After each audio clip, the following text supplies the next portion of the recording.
Let's quickly move on and also go on to another guest.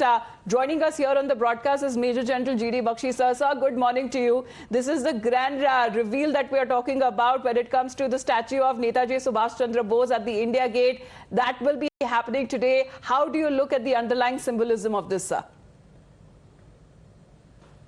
Look, this is a very historical process that has been initiated of mainstreaming Netaji and the Indian National Army and their most decisive contribution to the freedom of India.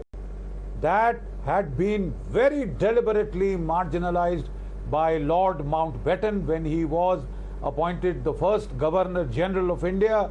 He had decreed that not one of the INA officers, JCO's men, would be taken back into the Indian Army, that their pay would be stopped, that they would be treated as traitors.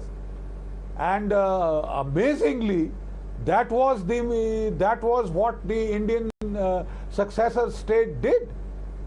It is something that is truly amazing.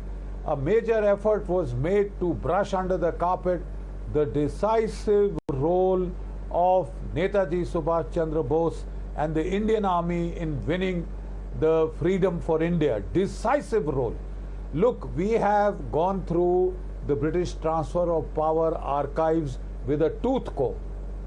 We have studied the correspondence of Field Marshal Lord Wavell, who was then the Viceroy of India, with King George V, with the Prime Minister Attlee, etc. We have studied the military appreciation written by Field Marshal Auchinleck, the last Commander-in-Chief of the British Indian Army, who had made contingency plans. You know, in November, December 1945, the trial of 3 INA officers, Major General Shah Nawaz, Colonel Gurbaksh Dhillon and Colonel Prem Sehgal, were held at the Red Fort.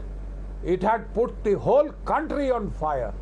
There were riots in every major city, you see, and the police opened fire and people would not stop. The British were shaken to their core.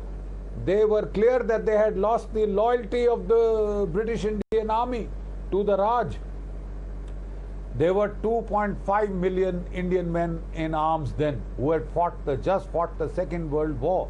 There were just 40,000 Gora troops in India, and they were expecting a major revolt any time.